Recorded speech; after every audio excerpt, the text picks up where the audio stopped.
Hi, welcome to One Word a Day. I'm Sophie, your pilot into the universe of Chinese. We are going to continue our special summer edition in August, talking about 2 characters a day. So we have been using sheng throughout August month, and I'm intending to do it till the end of August to show you the possibilities of just from that one character, you can create multitudes of meanings by combining it with another Chinese character. And actually, this combination have two ways, right? Because this one character can compare with somebody before it or after it. And actually, in August, I'm going to show you all possibilities that's only after it. And there are still possibilities of other characters before it. Just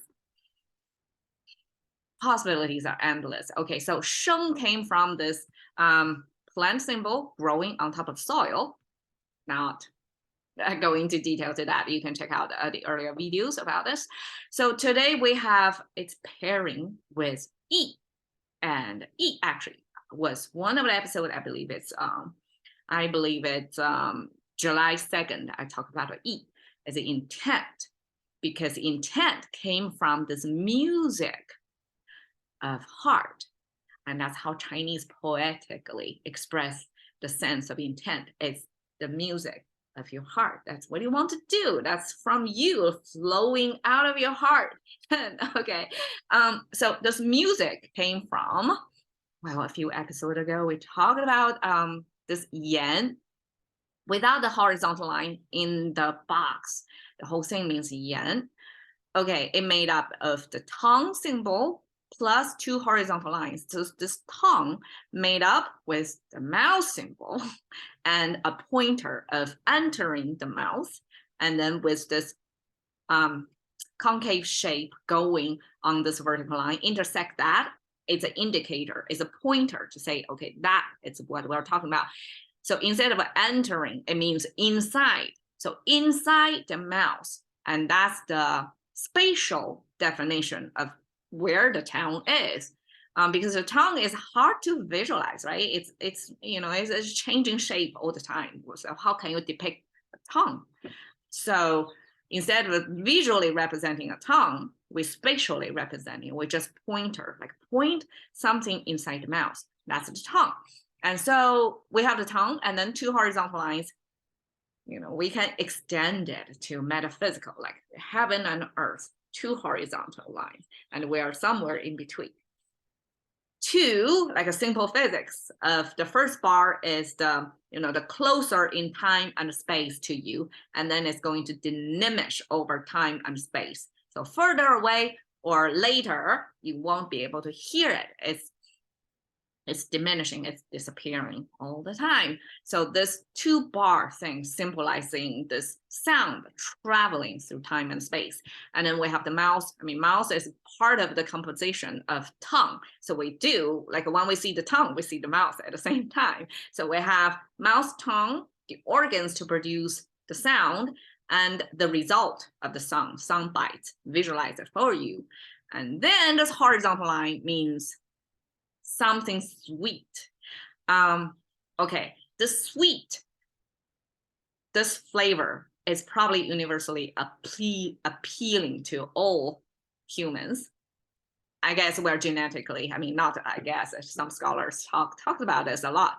We're genetically programmed to appreciate a sweet, because this high energy, I guess sweetness represents this energy, high sugar, right? So it's sugary.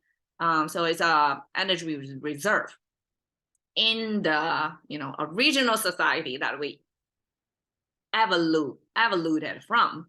That having sweetness is not a day-to-day event. Probably it's not like today is mass production. Like however much you want, you can get it instantly. In the past, it's not like that. It's a hunter-gatherer. You have to imagine that hunter-gatherer. So the supply doesn't really depend on your will. It's not a fully human controlled environment. So having something sweet in the mouth is good nutritiously for our survival, and also it tastes good. So probably because it's essential to our survival, therefore our senses tune up to having the sweet taste that reflected in our brain that we want more of this. It's a positive feedback loop. So having that sweetness is preferred, right? Common human experience. Therefore, we have this horizontal line in the mouth as symbolizing something sweet. We like it so much, we hold it in the mouth, even if it may affect our speaking function, right? So this sweet speaking then become music. How? Because speaking, like Chinese, we have 4 tones, right? It's a speaking. Once when I was in China, some Italian businessman commented, like hearing me tonal change in Chinese, he commented, oh, because he's Italian, right? So he said, oh, it's like you were singing an opera, because I have this tonal change all the time. So for a foreign ear, the Chinese tonation change almost like a singing. I'm singing all the time, but not true in Chinese. In my Chinese crash course, I explained why Chinese need to have 4 tones. In ancient time, actually 5 tones, because we have very limited, we are single syllable per character. So that means it's very limited. We cannot attach a bunch of syllables after this one sound to extend the possibilities of creating this meaning just audibly. So therefore, to kind of increase our variety of meaning by just one sound, that consonant plus vowel combination, there are only so much combinations, right? To increase our possibilities, we add one new dimension, which is tones. Therefore, we'll have 4 tones. So each pronunciation, we have 4 ways to pronounce it. It multitudes our possibility of expression audibly by 4 folds, at least, right? So that's why tonation in speaking in Chinese came into being. But still speaking, even if we are tonal language, it's still speaking. It's different from melodic speaking. So melodic speaking would be singing.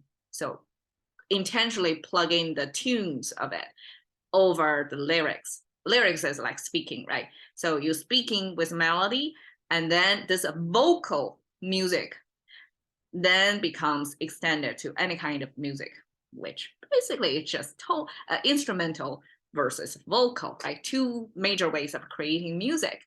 So this sweet speaking sign eventually becomes music, singing, right? And then plus the heart, the music of heart. Heart we came across a lot, because just like in English, we like to use heart to symbolize our emotional, sometimes cognitive consciousness. Then here, this heart, well, I guess it's hard to say. It's hard to say. When we put a heart over there, it almost like our state of mind in there. And so we have this music of the heart. I mean, that's almost a translatable, right? Music of heart. If we say it in English, the music of heart, that means intent. It's fully explainable. Versus in Chinese, we also see heart as a function of like your being, like your awareness, almost equivalent.